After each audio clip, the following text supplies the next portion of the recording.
Itu yang pertama kali. Pada umur 14 tahun, setelah 7 tahun, saya dibawa juga lagi 2 kali.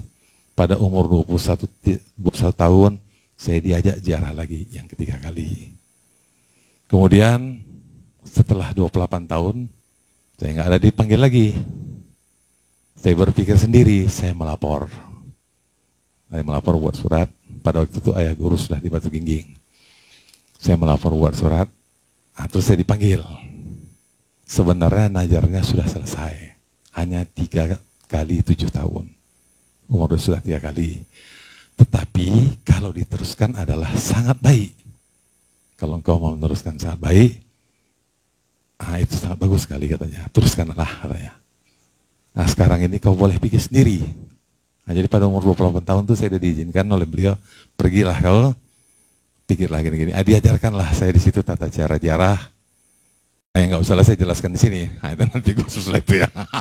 Ya. Nah, jadi pada umur, masih ayahanda guru, pada umur 28, saya sudah pergi sendiri. Nah, ke sana. Di umur 35, saya naikkan surat sekali lagi. Ayah waktu itu sudah di Sawangan, tapi sudah mau pindah ke Arko. Nah, di umur 35, terus dia katakan lagi, itu lewat Bang In Malik, sebenarnya sudah cukup, tapi kalau mau diteruskan silahkan. Nah, seterus itulah. 35 saya teruskan. Nah, terus sampai terus 42, 49 teruskan. Pada tahun ini saya memasuki usia 56, 7 kali 8, 56, maka saya teruskan tapi diiringi oleh banyak daripada jemaah yang saya senang sekali. Saya mengucapkan terima kasih banyak atas apakah. Semoga kita semua dan seluruh jamaah ini mendapat rahmat dari karunia dari Allah Subhanahu wa taala, mendapat kebaikan-kebaikan hidup di dunia dan dimasukkan ke dalam golongan orang yang saleh di akhirat kelak ya. Amin. Nah, ini banyak kali tanpa luar biasa ya seperti itu. Nah, jadi itulah maka tiap 7 tahun saya kerjakan ya. Jadi pada waktu itu yang bertanya, mulai ada yang informasi, sebenarnya saya bilang ini ziarah pribadi saya. Tapi kalau ada yang mau ikut silahkan, tapi nggak dikoordinir, pokoknya dikasih tahu saja silahkan ya, boleh. Nah, jadi masing-masing sekarang ini udah ada baitul apa, yang saya lihat tiap-tiap kepala puaknya masing-masing menyiapkan pasukannya masing-masing dan mengatur. Walaupun tak diatur secara penuh, tapi nampaknya lama-lama macam bagus saja dia ya. Alhamdulillahirrahmanirrahim. Tepuk tangan itu semuanya. Itulah dia kira-kira mengenai historical daripada ziarah itu. Walaupun sebenarnya tidak harus 7 tahun pun boleh ya, di antara itu pun boleh. Tapi yang diingatkan 7 tahun. Nah, jadi terusnya. Ya itulah kira-kira mengenai yang kedua. Ini yang ketiga. Bahwasannya ini kota Bukit Tinggi. Kota Bukit Tinggi ini, disinilah ayahanda guru pertama kali masuk tarekat. Dan di sini pula lah dia pertama kali mengembangkan tarekat. Membuat suluk, nanti di sana ada suluk tuh ya kalau ada apa. Masuk tarekat itu ada satu, sekarang nggak tahu itu rumah. Rumah tuh di dalam pasar Rateh, di depan Jam Gadang tuh, dekat kali ya sebenarnya. Tapi situlah ayah guru pertama kali ikut tawajuh, mungkin pernah dengar, belum masuk tarekat tapi sudah dibolehkan ikut tawajuh. Disitulah tempatnya. Kemudian dia waktu mengembangkan tarekat ada namanya tempat di agak bawah, namanya Baitul, sekarang jadi masjid Baitul Jalal ya, kalau nggak salah nama situ. Disitulah dia pertama kali membuat suluk, melaksanakan suluk berkali-kali. Di sini sebelum pindah ke Medan. Dan ada 10 petoto yang lahir di Bukit Tinggi ya. Ada 10 orang. Nah, setelah itu semuanya udah pindah ke Medan. Jadi pada waktu suatu hari ziarah pas kemari, ini sekitar apa? Ayahanda guru habis ziarah dari Utapungkut kemari sampai dia semini, dia senang, dia bercerita pas ada anak, ada semua jemaah, ada anak-anak. Ingat ya, ini negeri asal katanya. Ingat ya, ini negeri asal. Pada waktu itu ada yang menyeletuk, lupa saya. Ayahanda guru ini kan kampungnya, orang tuanya kampungnya di Padang Sedimpuan. Namanya Siharangkarang. Kampung dia asli itu Siharangkarang. Jadi pada waktu ayahanda guru mengatakan, ini negeri asal katanya. Ada yang nyeletuk, bagaimana Siharangkarang? Dia, bukan Siharangkarang? Ada yang nyeletuk, saya lupa itu yang nyeletuk ya. Terus dia jawab, tidak. ini negeri asal, siarang karang negeri leluhur katanya. Siarang karang negeri leluhur, negeri nenek moyang. Nah, jadi ini negeri asal. Banyak pengertian daripada negeri asal ini. Yang pertama kali dia masuk tarikat di sini. Yang kedua kali, pertama kali dia mengembangkan tarikat di sini. Bisa juga. Selanjutnya, anak-anaknya dari kami 8 bersaudara, 4 orang lahir di sini. 4 orang lahir di Medan. 4 lahir dari Bukit Tinggi. Cuman ini Ibu Yet sebenarnya nggak di sini, 30 km dari sini. Di atas sebuah rumah kecil, di atas sawah, di atas tanaman padi, di atas rumah kayu. Itu kan, tepuk tangan nggak itu? Spesial ya. Dia nggak dari sini, 30 km dari sini. Buya Iskandar di sini, Abu di sini, Ibu Mary di sini. Tapi Ibu Mary di sini hanya 40 hari. 40 hari Ibu Mary di sini, ayah pindah ke Medan. Di Padang lahir ya. Tapi kemudian 40 hari, pindah. Jadi berarti tanggal 15 dia ulang tahun, sekitar tanggal 25 Maret tahun 1955, ayah itu ke Medan. Karena Bu Mer masih umur 40 hari. Ke Medan belum ke Pancabudi. Masih ada numpang di tempat kakaknya di Jalan Mahkamah dekat Masjid Raya. Barulah, kalau nggak salah barulah dia mulai masuk Pancabudi sebagai guru mengajar. Masuknya kalau nggak salah disitulah, tanggal itu, maka kalau nggak salah tanggal 17 Agustus dia masuk, datang mulai ke Pancabudi, belum tinggal, mulai bertugas. Nah jadi itulah dia, nggak tahu apakah, jadi arti negeri asal ini banyak, tapi mungkin lebih kuat pertama kalilah dia mengembangkan tarikat itu di sini. Nah, jadi inilah negeri asal. Kemudian, dia pernah bercerita kepada saya sebenarnya. Boleh juga didengar sama cucu dan cicit ya. Semua jemaah boleh mendengar. Dia suatu hari dia bercerita bahwa suatu ketika dia mendengar sebuah suara. Ketika dia di sini. Pergilah, suara itu berbunyi, pergilah engkau ke arah timur. Nanti di sana akan kuberikan tanah yang agak besar, tanah yang besar. Dan dari sanalah tarikat yang engkau pimpin itu berkembang. Itu dia masih di sini. Dia bercerita itu. Tapi saya yang tidak berani bertanya pada waktu itu, apakah suara itu dalam mimpinya? Atau lewat beramal? Atau pada waktu dia beramal? Saya nggak berani, saya tidak bertanya. Tapi suara itu ada. Pergilah engkau ke arah timur. Tapi itu sebenarnya yang manapun bisa. Apakah lewat mimpi? Ataukah lewat waktu dia beramal, bahkan bisa terjadi ketika mendoakan obat atau mendoakan orang atau mendoakan, itu bisa datang suara itu.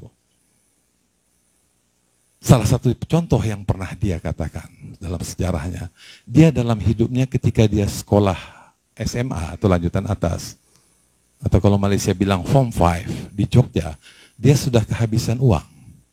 Orang tuanya tidak mengirim dia uang lagi. Dia dirantau seorang diri.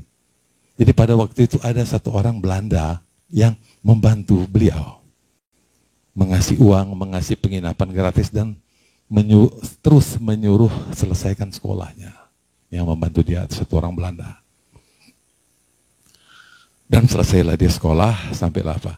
Dan dia sangat merasa berhutang budi, ada dengan 2 orang di sana. Ada satu lagi ibu-ibu yang pernah, sebenarnya beliau pernah lumpuh ya. Beliau pernah lumpuh di Jogja itu. Itulah ada satu ibu-ibu orang Jawa yang mengajarkan cara mandi es itu sebenarnya. Mungkin yang lama-lama tahu mandi es itu ketika dia sebenarnya pernah lumpuh. Di Jogja itu. Tanpa ada saudara. Nah jadi itulah dia sebenarnya. Dan apa? Ketika dia sudah di sini dan kemudian sudah belajar tarikat dan apa semua dan sudah menjadi seorang syekh. Suatu hari ketika dia ke Jogja, dia cari orang itu. Sebenarnya untuk menyampaikan hutang balas budi, ketika dia cari, sudah tidak ada lagi, sudah meninggal. Nah ini cerita dia sama saya. Nah, ketika dia meninggal, dia datang ke kuburan itu orang Belanda yang kebetulan Kristen. Jadi waktu di makam itu dia doakan itu. Dia doakan, doa itu tidak naik. Doa itu nggak naik. Kemudian istilahnya ya, dia tambah lagi Fatihah Kulhunya kedua kali. Dia doakan lagi, doa itu juga tidak naik. Karena yang membantu dia ini Belanda ini bukan Islam. Agama Kristen. Bahkan pastor pun. Ya, Katolik. Dia tambah sekali lagi, lebih kuat. Ketika dia mau mendoakan sekali lagi, disitulah datang suara kepadanya. Wahai hamba Allah, mengapa engkau masih mendoakan orang yang tidak mengakui Muhammad sebagai Rasul? Nah, di situ ayahanda guru berhenti. Mengapa engkau masih mendoakan orang yang tidak mengakui Muhammad sebagai Rasul? Jadi artinya, ini kesimpulan pelan. Itu bisa saja datang ketika dia bercerita bahwa ada suara datang. Apakah itu lewat mimpinya? Apakah itu lewat, saya tidak berani bertanya waktu itu. Apakah itu lewat amalnya? Itu bisa saja terjadi ya. Nah, lari sedikit cerita, maka sebenarnya ada kebijakan, maka kita pengobatan kita sekarang, dulu bisa, dari mana ya gue, kita tidak menerima yang berobat yang non-muslim ya. Sama petugas pengobatan udah saya bilang. Nah, sebenarnya ada tata caranya, cuma rumit kali, nggak mau saya gitu. Saya nggak mau saya ambil risiko, itulah sebenarnya. Ya. Ada apanya, tapi nggak mau. Jadi pengobatan kita hanya untuk yang Islam aja. Ya, kepada petugas. Jadi suara itu datang, pergilah, dan ternyata itulah Pancabudi itu. Dan dari situlah tarikat itu yang berkembang. Nah, dari 3 ini cerita, dia disuruh pindah. Saya ambil kesimpulan, ini saya sendiri. Ya, dari Siharang-Karang ini negeri asal. Jadi saya akan menjawab, Siharang-Karang negeri leluhur, Bukit Tinggi negeri asal, Pancabudi Medan negeri yang dijanjikan. Nah, itulah dia.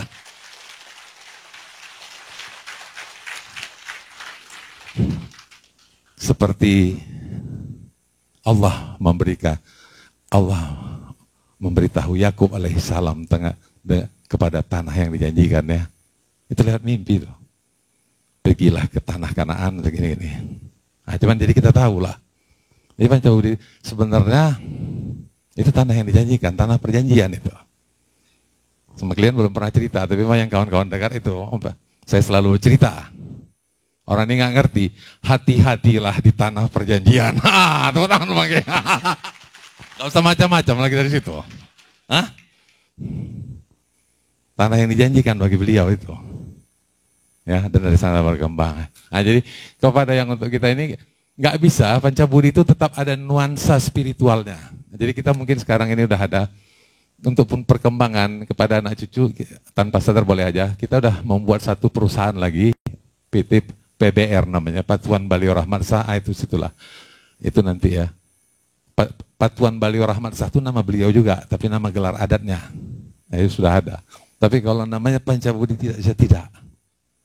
Pasti bernuansa spiritual ya. Karena suatu artinya sampai kapan jagalah itu. Nah ini bolehlah saya menyampaikan baik kepada diri sendiri, saudara saya, para cucu, para kemenakan saya, jagalah itu tapi janganlah pernah lupakan zikrullah karena itu lahir.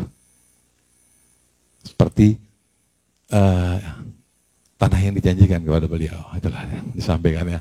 Itulah kira-kira daripada sejarah, saya nggak tahu dia tetap beliau menyebut ini negeri asal ya. Nah, jadi itulah dia kira-kira yang disampaikan 3 poin ini. Alhamdulillahirabbil alamin secara ya bilang ada resmi kita ziarah dan apa semua ini sudah selesai, sudah saya sampaikan.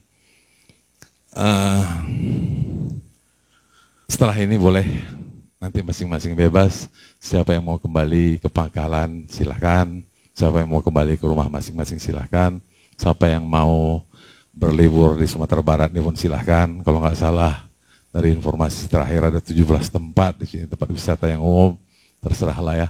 Tapi yang kita penting daripada yang kita pegang tadi, daripada sejarah, daripada para ahli silsilah, para aulia Allah, kita jagalah ya.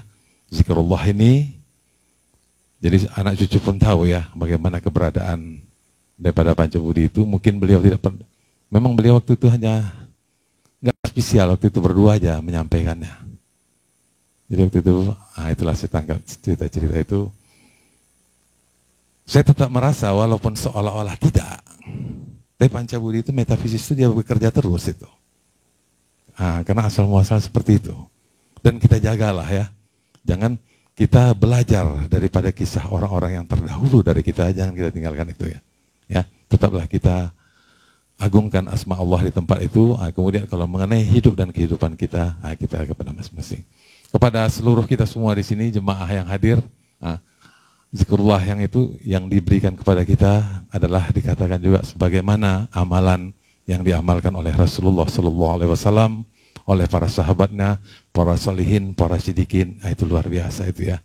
Apabila nanti suatu hari siapa yang mendapat anugerah Allah akan mendapat balasan zikrullah, zikir daripada Allah Subhanahu wa taala itu sendiri ya. Kalau itu dapat, itu luar biasa sekali. Jadi dalam kesempatan ini ya rasanya udah tak ada lagi apanya ini. Sebelum ditutup rasanya sekali lagi mengucapkan terima kasih kepada yang hadir ini. Semoga kita semua mendapat rahmat dan karunia daripada Allah Subhanahu wa taala, terbuka hijab kita dan makin kuat zikrullah di dalam hati sanubari kita. Semoga kepada kita diberikan kebaikan-kebaikan hidup di dunia dan dimasukkan ke dalam golongan orang yang saleh, dan kita senantiasa dimasukkan dalam benteng Allah Subhanahu wa taala, diberi kemudahan rezeki dan senantiasa beri petunjuk dan diberi taufik dan hidayah. Rasanya sudah selesai, tapi saya teringat ada juga masih catatan di sini ketika saya menutup satu kata sambutan di Johor Bahru, biar saya tutup juga lah di sini sedikit, walaupun sesudah ini sesudah ini boleh bersalaman dan kita berfoto ya. Nanti ada yang ngatur bersalaman dan foto sesudah tutup ini. Tapi boleh juga lah saya sebutkan untuk dengan pantun ditutup ini, tapi tidak semua. Sekali lagi hadirin hadirat pengamal zikrullah yang dimuliakan Allah rahimakumullah, saya tutuplah pertemuan kita ini dengan 3 buah pantun. Pertama, kami mengeluhkan pada hadirin sekalian mengambil hikmah dengan kebijaksanaan dari sejarah dan peristiwa berkeadaan, membangun diri, meningkatkan pengetahuan. Orang bijak mengatakan yang segenggam patut digunungkan. Orang bijak mengatakan yang setitik baiknya dilautkan. Di tempat ini dan di saat ini tanpa sadar sejarah baru mulai ditorehkan untuk menyambut masa depan yang penuh harapan. Syair selesai di hujung malam, santak ke subuh mega temaram. Saya berserah Allahu alam, mengakhiri kata dengan wassalam. Assalamualaikum warahmatullahi wabarakatuh.